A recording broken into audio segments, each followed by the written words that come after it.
So, Mr. Producer, you send me this article right before the show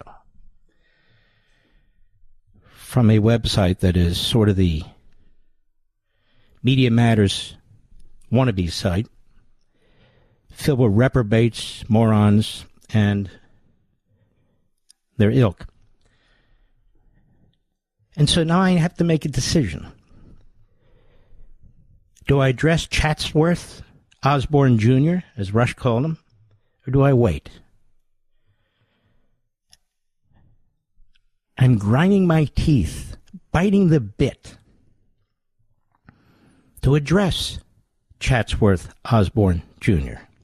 But let me do it this way. I'm sure you have my phone number. You have something you want to say, be a man. Pick up your damn phone and call me. Don't twist my words and then pat yourself in the head with some clown sitting next to you. I don't even know who this guy is. Honestly, I don't watch. But I'm just saying, feel free. And maybe I'll take this battle public day in, day out, day in, day out. But it is a waste of time. And it just plays into the hands of the leftists. But I got to do what I got to do. Reading is fundamental. Read. Or give me a call. Chatsworth. Rush still has it on his website. It was a character from Dobie Gillis in the 1960s. You can check the internet.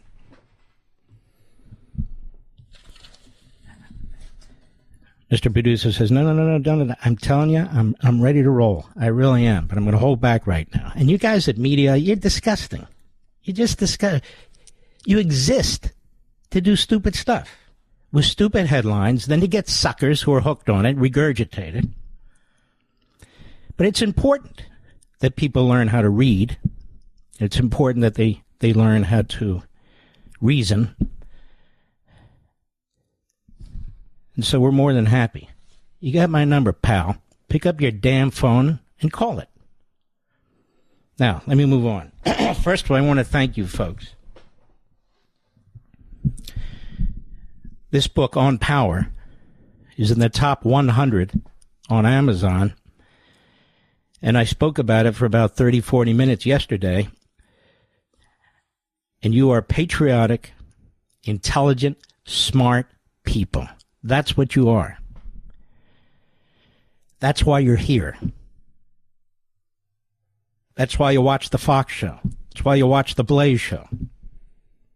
Millions and millions of you. Because you're curious. Because you're intelligent. Things are going on that are upsetting you. And me too. And so I told you I'm going to give you just a little flavor here and there of what's in the book. Just a little touch. Because that's all I'm allowed to do, quite frankly, my discussions with the publisher. And I'm not going to sit here and read the book to you. There'll be an audio if you're interested. But it relates to what's taking place for even right now in the Middle East. And let me say a couple of things about that, first and foremost. Number one, credit where credit is due. President Trump is literally bringing trillions and trillions of dollars into this country. He literally is bringing trillions and trillions of dollars into this country. And we've never seen anything like it. And obviously that's going to have positive consequences on the workforce, reindustrialization of America, and so forth. I've talked about the tariffs before and what I believe his purpose is. And he's succeeding. But also, if you can get the Saudis and others to spend hundreds and hundreds of billions of dollars in buying things from us rather than communist China, that's a good thing. The president deserves great credit for this. It's absolutely unprecedented. Then I watched the president's speech. It was very, very interesting to me. And I thought to myself, is he promoting isolationism or globalism? Or both? And what I posted is actually POTUS's speech, because here the Jewish Insider has this provocative title, Trump Embraces Isolationist Worldview in Riyadh Speech. And then I got to thinking, the speech is a little different than the action. So I posted, actually, POTUS's speech included some of the lines used by the Soros-Koch isolationist crowd about neocons and interventionists. But the irony is that it was given in the context of a globalist outreach effort to make economic and military deals with and between Middle East monarchies and dictatorships, and the biggest American globalists, internationalists, and corporatists in our country. Now, we don't know the details, but if they're great deals for we the people, that's wonderful. And I truly believe the president is the best at making great deals. But this looks to me like globalism wrapped in isolationist language. I'm just using their language. We have the globalists and the internationalists, or I call them corporatists, the most wealthy on the face of the earth, from America, meeting with these incredibly wealthy monarchs and dictators in Saudi Arabia, which is swimming in oil, worth tens of billions, hundreds of billions of dollars, a tiny little monarchy, to make deals, financial deals, economic deals, military deals. And I understand even a security arrangement is being worked out. Now, that's not interventionism, but it's certainly globalism. And you know what's funny? When some of these people like Chatsworth, Osborne Jr. and others were interventionists and militarists and all the rest, I wrote a book called Liberty and Tyranny. And in Liberty and Tyranny, I have an entire chapter on Iraq. Now, we were all kind of suckered into the Iraq thing. We all were. Even the isolationists and others of us. But that aside, I warned about globalism. I actually used the word. And globalism, to me, means surrendering our sovereignty to international organizations, whether they be economic, whether they be environmental, whether they be governing like the UN,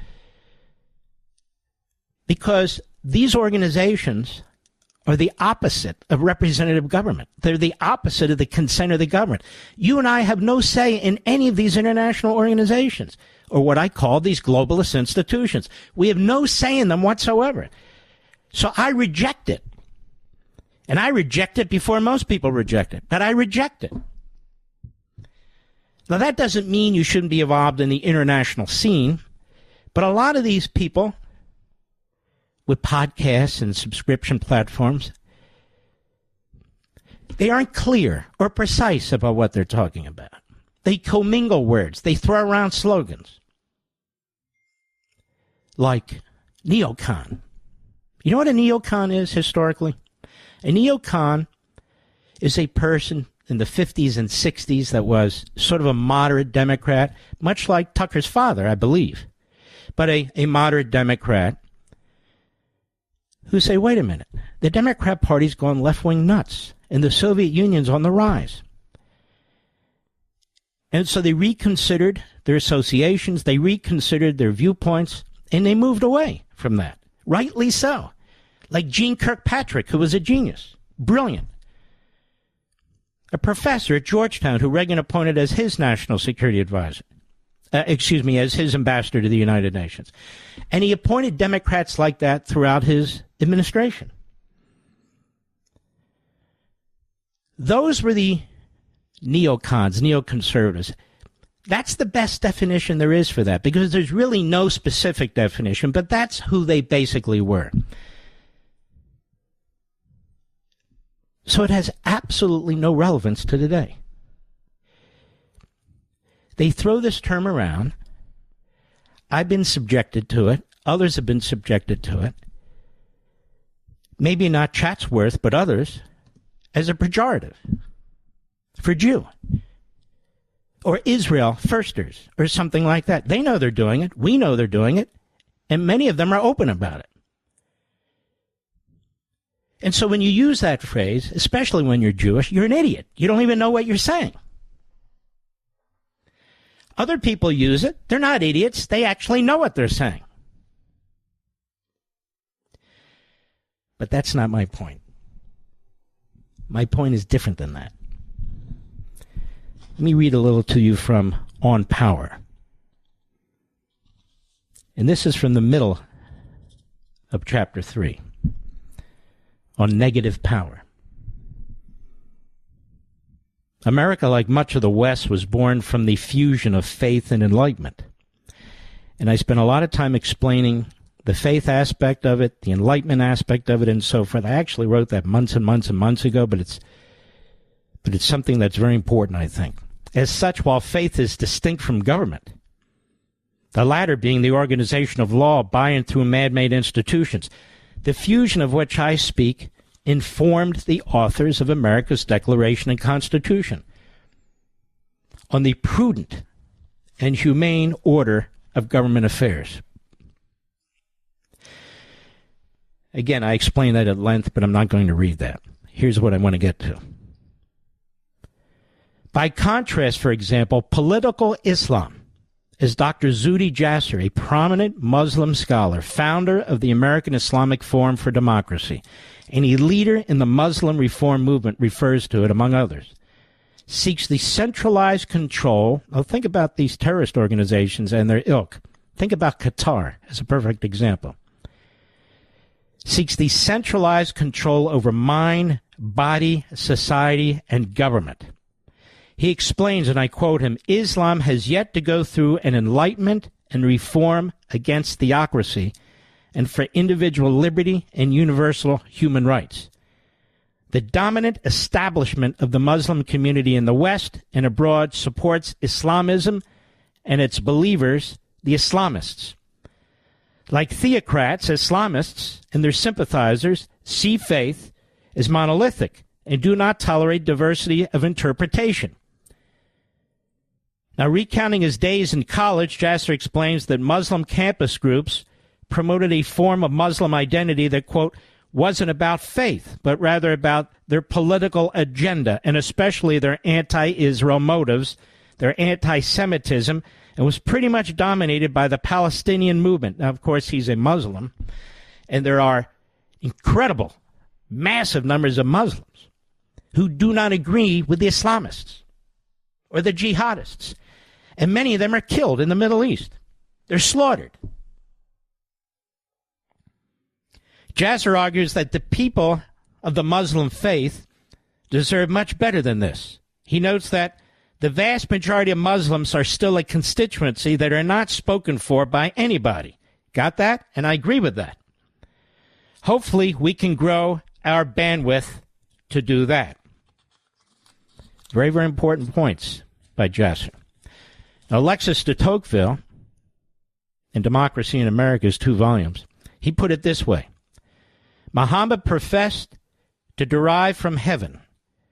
He has inserted in the Quran not only a body of religious doctrines, but political maxims, civil and criminal laws. You won't find this in Judaism or Christianity or most other faiths. And theories of science.